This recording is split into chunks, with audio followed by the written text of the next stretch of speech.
One thing about you is I know you always love the underdog role. You tend to thrive in the underdog role. What is it about that puts you there?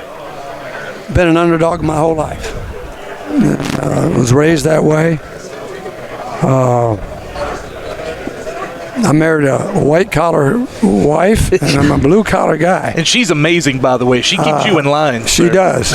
She definitely runs the family, and anybody else around her. Yes. And you know, I defy people to say you can't do something. And as a player, I was the same way. I mean, I didn't have a tremendous amount of skills, but I had a lot of desire and work ethic and kind of, you know, tell me you can't do it, and I'm going to show you I can do it. Yeah. And a lot of people don't know this, and I tell our team all the time this, particularly kids that think that they should be playing. Going into at Western Kentucky, I worked my way into getting a full scholarship going into my sophomore year, and I was always a backup. At the end of my junior year spring practice, the head coach called me and 5 other starters, and I was the starter that spring, but I really wasn't the starter. Yeah. And he said, "We're cutting your scholarship." Oh, goodness. And I was pissed. And I told him, I said, "I'm going to tell you something." And I was crying. I said, "I'm going to come back. I'm going to make you give me that scholarship back, and I'm going to be the starting quarterback." And he said, "I like that mentality."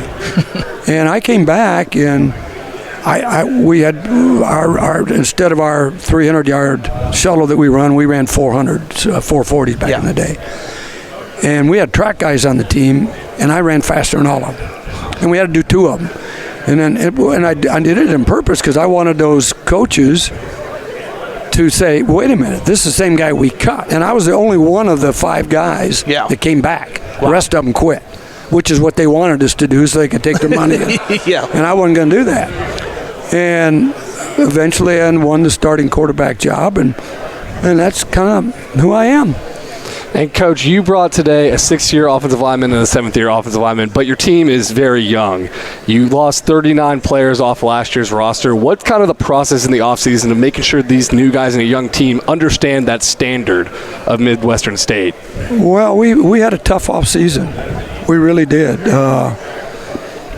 We've always had 5:30 a.m. workouts, whether it's snow or rain or school's canceled or whatever. We're going to go out there at 5:30, and we did that 8 times. The year before, we only did it 5, and those players embraced that.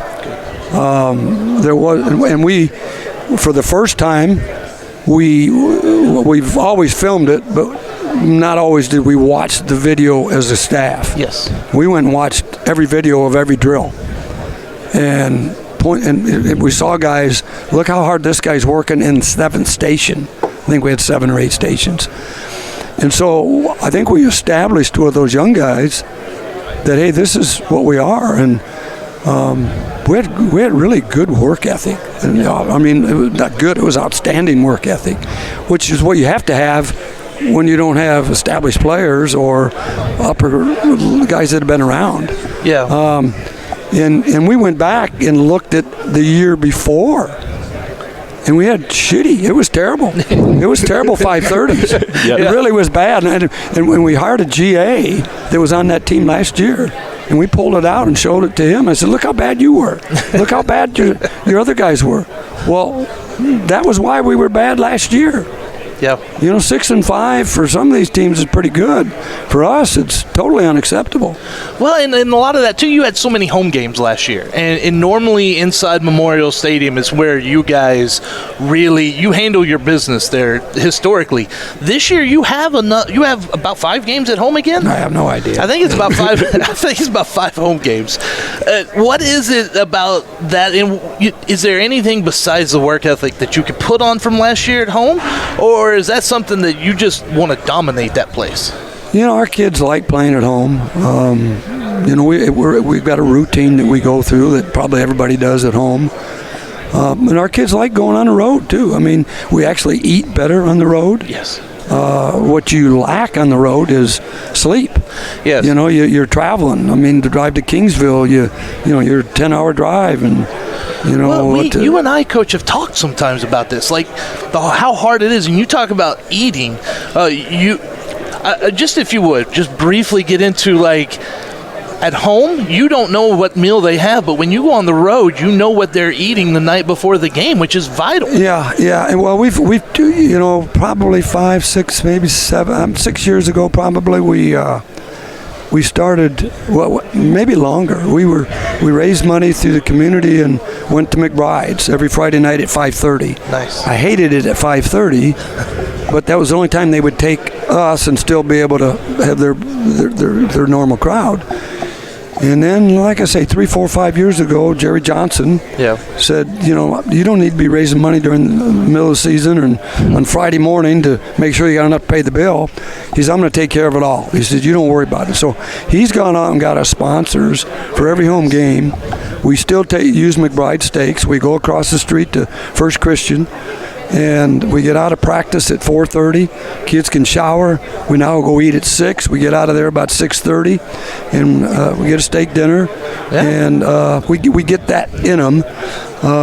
We don't, the cafeteria doesn't open until 11 on Saturdays, so a lot of those kids, we bring them donuts, we bring them bagels, we bring them something Saturday morning. So a lot of the coaches will have bacon and eggs. They'll bring them bacon and eggs, and others will go to Whataburger. So we try to get them something in before that 3 o'clock. Yeah. And our kids like playing at home, and we generally have good crowds. Yes. I mean, there's an average of about 7,000 per home game, especially, early mid-season. You will see that, before it gets cold.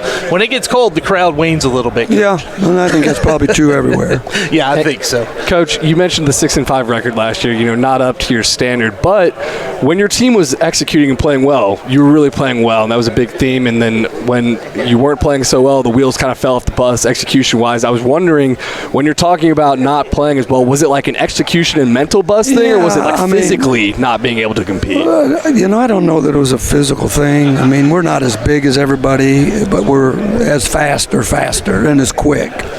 And we're just not, you don't see huge, most of these guys are skill guys. They're all one old lineman from Eastern New Mexico. But our offense has been built from day one on athleticism and speed, and we still are that kind of a team. And we'll always be that way as long as we're there, because we're not going to get those, like Angelo's going to have 6'5", 320-pound offensive linemen. Yes. Commerce had those guys.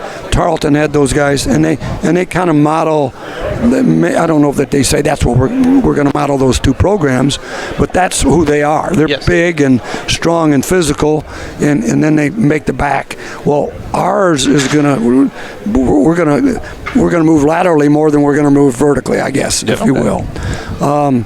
We gave up a lot of big plays last year. Our secondary wasn't very good at all. I mean, it was musical chairs playing everybody, and I don't know how many touchdown passes we gave up, but it was demoralizing.